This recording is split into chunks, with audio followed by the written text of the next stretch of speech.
Okay, let's unpack this. You've handed us quite a stack here. Recent articles, market musings. Looks like mainly CoinMarketCap, other crypto news sites. That's right. A snapshot of recent happenings. And, well, something pretty compelling jumped out right away. Corporate Bitcoin holdings.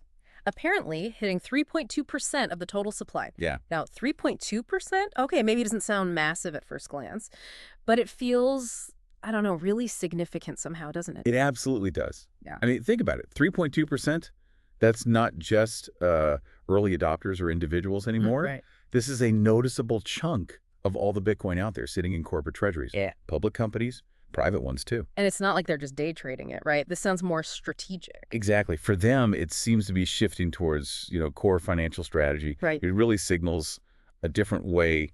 A significant part of the financial world is starting to view Bitcoin and use it.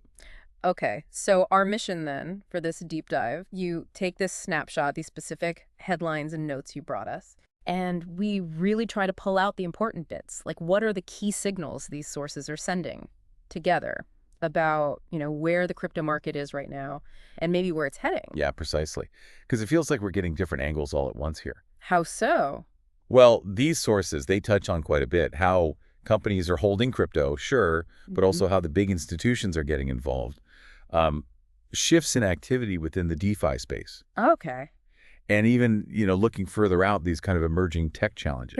Right. So looking across all that, it gives, well, a much richer picture than just one news headline, Definitely. Okay, let's start with that corporate angle then, because the lead article you shared uses pretty strong language, talks about firms being in a race to accumulate BTC.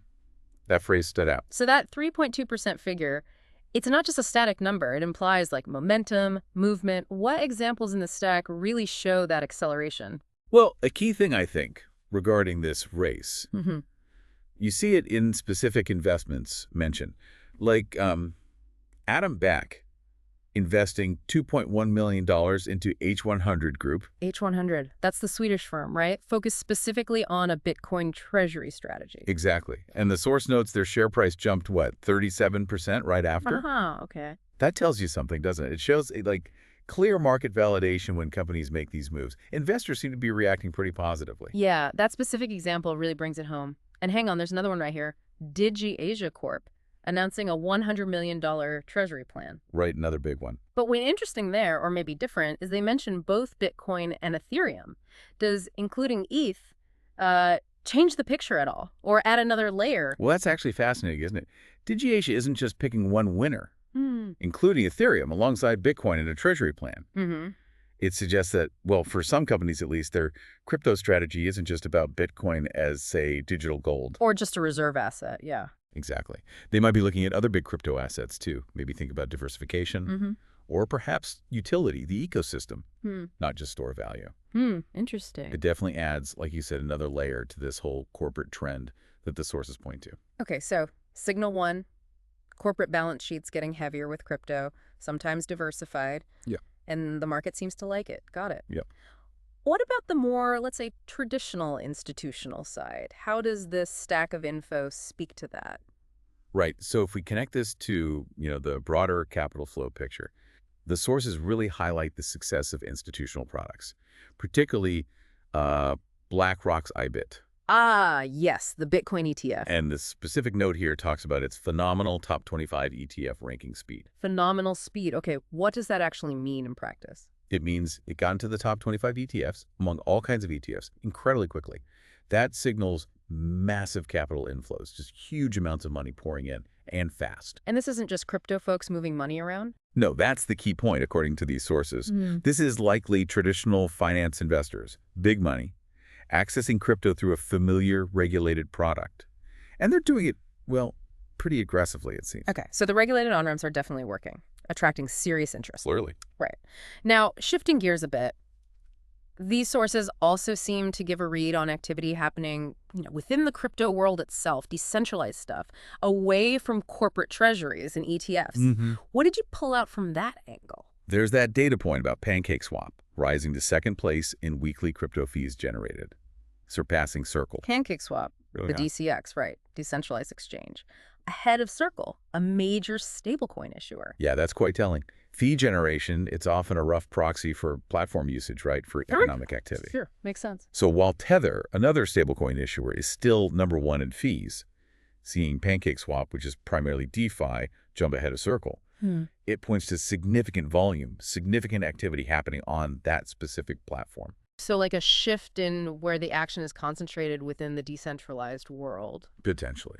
Or at least it indicates where user activity and value generation were concentrated around the time these sources were written. It shows things are dynamic. Okay, interesting. So we've got corporate accumulation, maybe diversification, huge institutional product success, and these shifts in activity on the decentralized side. What else? Any other signals embedded in this batch? I think there was something about exchanges. Yeah, there's a mention of Binance listing the altcoin Resolve, ticker Resolve, listing it on both Binance Alpha and their futures market. Okay, that seems maybe smaller news compared to BlackRock or corporate treasuries. It might seem smaller, yeah, but it's still a signal. It's about market vitality, accessibility. Yeah. Major exchange listings give projects liquidity, visibility. Right, gets in front of more traders. Exactly. It just shows that whole process is ongoing. New assets, or maybe less accessible ones, are continually being brought to a wider audience as part of that constant, churn and evolution of the market landscape that your sources highlight. Okay, so it really is interesting seeing all these different pieces. Corporate moves, institutional flows, the on-chain activity shifts, new listings, all pointing to different kinds of growth and evolution happening right now based on these sources. Yeah, multiple facets. But there's one part of material here that hits a very different note. Something about a significant threat? Yes. That definitely shifts the tone. This raises a really important question, more long-term, about the technological foundation of this whole space. Go on. The sources bring up the potential threat from quantum computing. Quantum computing, okay. And crucially, they quote specific financial analysts expressing serious concern. Concern that the crypto sector is, and this is the quote, far from ready for this threat. Far from ready, wow. And they specifically reference Rick Maeda's view as of June 3, 2025. Okay, far from ready. That feels like a stark contrast to all the adoption and growth stories we were just talking about. What does that mean exactly? Based only on what the sources are saying here about this concern. Well, what's fascinating, or maybe concerning, is how the source presents this. It's framed as a view from leading analysts looking at the fundamental security. Right. The worry, as described in these sources, is that future quantum computers, they could potentially break the math problems that current crypto security relies on. Like digital signatures for transactions, Well, wallet security? Exactly, that kind of thing. So the signal here isn't just, quantum computing might be a threat someday. It's that, according to the analysis cited in these sources, the industry's practical preparedness, as of that specific date mentioned, is seen as really lacking, significantly lacking. So it's a known potential problem, but the analysts quoted here think the industry isn't moving fast enough to address it. That seems to be the signal from these sources, yes. That alongside all the innovation and financial integration, there are these big, long-term tech challenges on the horizon that analysts are flagging. And according to this material, they feel adequate solutions aren't quite there yet, industry-wide. Okay, so if we try to connect all these dots then, from the sources you provided, we've got this accelerating corporate adoption, institutional money flowing in. The BlackRock example? Right. Dynamic shifts happening within the DeFi space, like with PancakeSwap. Yeah, ecosystem activity. And then layered on top, or maybe underneath, this specific stated concern about a fundamental technological threat like quantum computing. What kind of overall picture does that paint? Well, these sources, when you look at them together, they paint a picture of a market that's kind of doing multiple things at once, right? It's experiencing strong tailwinds, from mainstream adoption, institutional money. It's seeing shifts in competition within its own decentralized world.